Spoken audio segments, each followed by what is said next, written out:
AI agents have become very powerful these days, and with plenty of tools available, creating them have become simpler. People are creating all kinds of crypto AI agents that can do analytics, swaps, create wallets, and more.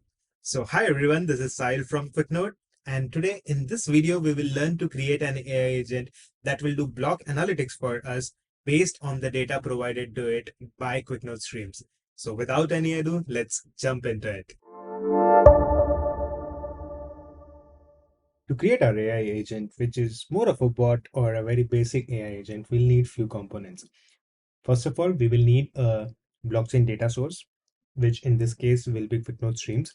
We will need a storage solution, which in this case will be Postgres database. We'll need a script to interact with our database, query database, manage data, and then we will need a main script to manage the entire thing. Then finally, everything will happen on Discord. It will be a Discord bot where we can ask any questions and it will give answers regarding that particular question or query. So this is how the flow will look like. First, QuickNote Stream will feed block data or refined block data into a Postgres instance. And whenever a user queries or sends a query to our Discord bot, what will happen is our code base will get data from the Postgres database. Then it will send a response to the Discord bot using Discord.js library, but it will also use OpenAI API to give a more contextual response. So let's start bringing all of these pieces together. So the first piece is setting up the blockchain data stream, which we will do using QuickNode Streams. So it's very simple to set up a QuickNode stream. You simply have to log into your QuickNode dashboard, then go to the Streams tab, then click on Create Stream, select the chain network, which in this case will be Ethereum mainnet, then select the dataset, it's block. Then you can select the stream start, stream end. I'll just keep it latest block to make it simple. But if you were to create an actual bot or AI agent for analytics, you will have to select a block number in the past, which will be 0 or either 1, so that you can index the entire chain. So I'll just keep it latest, and then you can modify the payload. So this is how the default payload will look like. But the thing is that we don't need all of the data, but we just need specific data. So what we will do is we will write a filter function to filter the data and give us specific data elements or items from this huge data set block. So what we are doing is we are filtering transactions, block number, timestamp, total gas used, total e-transfers, contract created, largest value of transaction, its transaction hash, active addresses, unique token transferred. So we are filtering all of these data using this filter, which will be linked in the description below. So if we run it now, as you can see that we have got filtered data for this particular block. Then you can also use these options for reorg handling. Then what you need to do is simply click on next and set up a destination. So we will be setting up a Postgres destination. So for Postgres, we are using this Postgres provider called Tempo, and I have already created a application or instance on this. And if you click on show connection settings, you can see that you will get host name, username, port, password, your connection URI, etc. So what you can do is you can set it up by filling out all of these details and then just clicking on create stream. You just need to make sure that you name your table whatever you want. In our case, it will be named block metrics. So this is how you can set up a stream. After this point, you just click on create streams and it will be done. I have already gone through this and indexed a range of blocks, 1344 blocks to be precise. But again, if you were to do this on a production level, or if you were to make a AI agent which can be used by other people as well, you will have to index the entire chain so that it can give you information about any block on chain. So just for the demo purpose, I have indexed a range of blocks. So this is how the table will look like once it's created from streams into your Postgres instance. You will have a from block number to block number column. You'll have the network column. You will have the stream ID column. Then you will have the data column in which your actual data from the stream will be stored. So as you can see, we have the data set, network, largest transaction, hash, block numbers, timestamp, transaction count, contract creation, active addresses, gas, unique tokens interacted. So this covers our blockchain data fetching part and data storing part. Now comes the Discord bot part, because our AI agent will work on Discord as a Discord bot.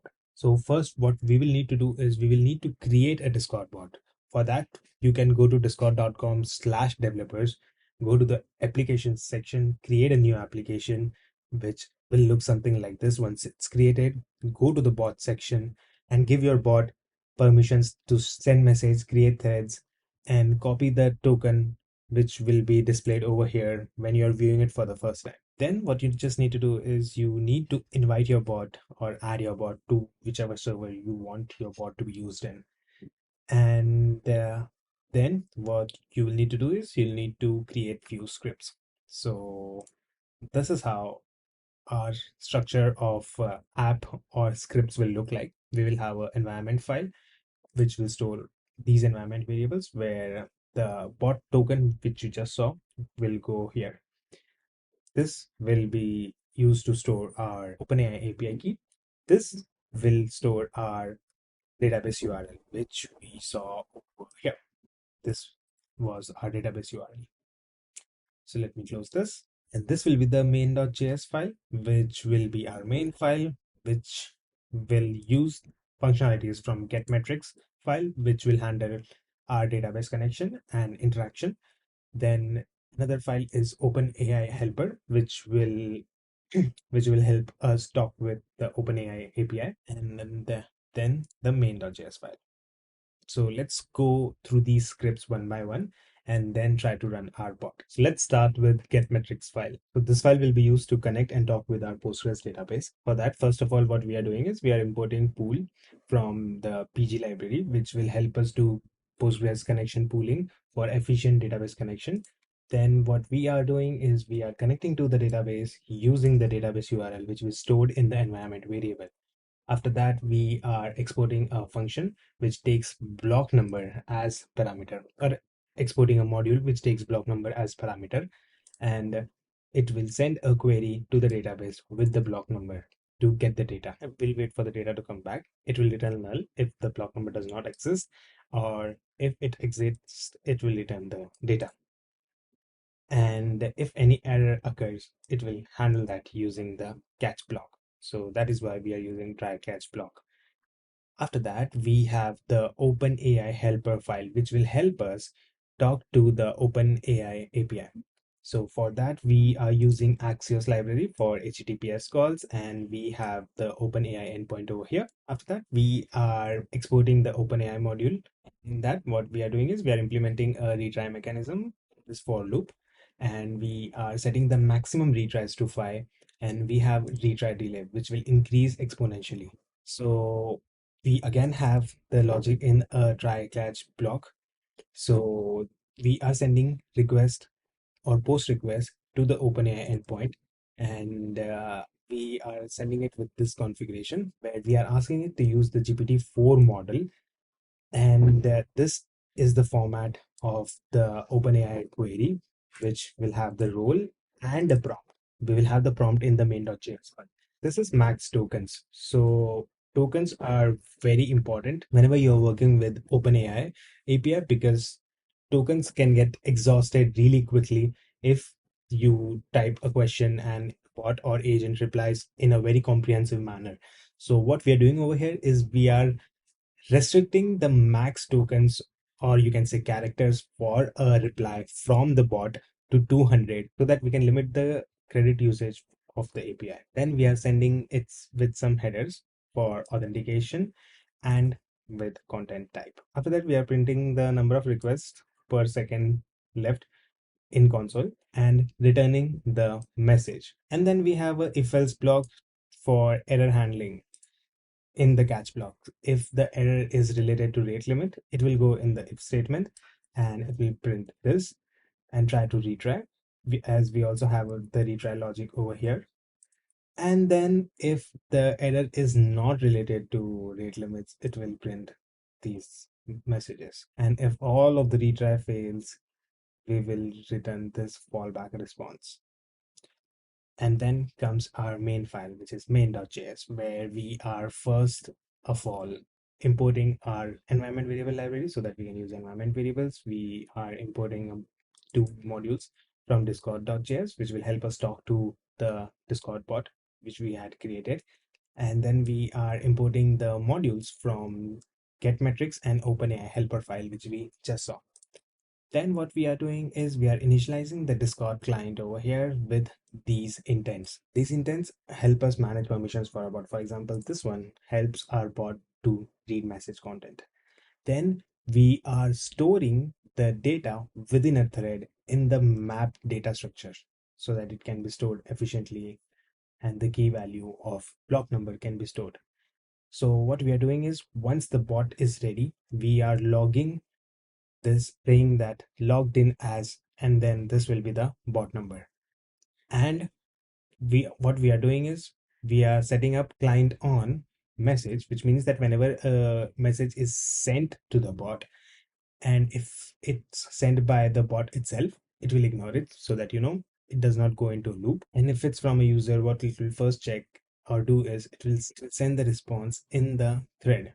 And if there is no context available regarding the thread, this will be printed. And then what we are doing is we are including a timestamp in the response, and this is the prompt which will go to our OpenAI API. So what we are doing over here is we are telling our bot to act as Michael Scott from The Office, and then we are asking it to answer questions related to a Ethereum block, which is the block number provided by the user. And this block number will be used to query the Postgres database by getMetrics script. Then we are stringifying the block data and then sending it. We are also asking our bot in the prompt that provide the accurate answer first and then add humorous remarks in Michael's style. We are also saying that only mention the block timestamp whenever required and mention block timestamp if explicitly asked. Then we are again restricting the response to 200 characters because in OpenAI helper file, we restricted the max characters to 200. But if the bot tries to give a response beyond 200 characters, it won't show up. It will cut off the response and you'll get an incomplete response. So it's better to ask the API or OpenAI API to give us a response under 200 characters. So we get complete response within 200 characters. Then we again have a try catch block where we are storing the response by running the OpenAI module, OpenAI helper module with the prompt and waiting for the response. If something happens or if something goes wrong, we will be printing these errors. So then we have this variable block number match where we are doing a regular expression match for the block number from the query provided by the user or anyone who is typing or want to chat with the bot. Then if block number match or block number exists, then it will be assigned to this block number variable, and using the block number variable we will run the get metrics module to get the data from the Postgres database for that particular block and store it in block data. If no block data available, we will print out this message. This will be used to create a new thread for each new query, and this will be used to maintain the context for that thread. And you can basically ask follow-up questions regarding the particular block which you asked for earlier in that particular thread. And you can ask for follow-up questions like what was the gas used or gas price during that block, what was the timestamp, when was it mined, how many transactions were confirmed in that block, etc. And then we are getting the response from OpenAI helper, and sending it in the thread. And the thing is that if the query does not have a block number, for example, we had this if statement. If the query does not have the block number, we have few hard-coded funny responses to be given back by our bot, and then a follow-up response that could you please provide the specific block number you'd like to know about. Then what we are doing is we are finally sending the funny response to the channel, and then a timeout is set at 2000 milliseconds. And over here we just have a line to process the Discord bot token for our client, which is a Discord bot instance, to log into the bot we just created. So if we run this bot, node main, you can see this is our first message logged in as, which is coming from here, which means that our bot is ready to use.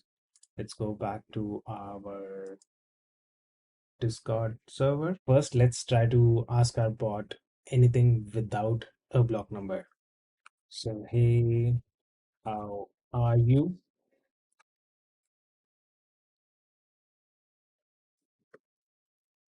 So you can see that it is giving us a response from one of those hard-coded responses. Now let's try to ask our bot about a particular block number.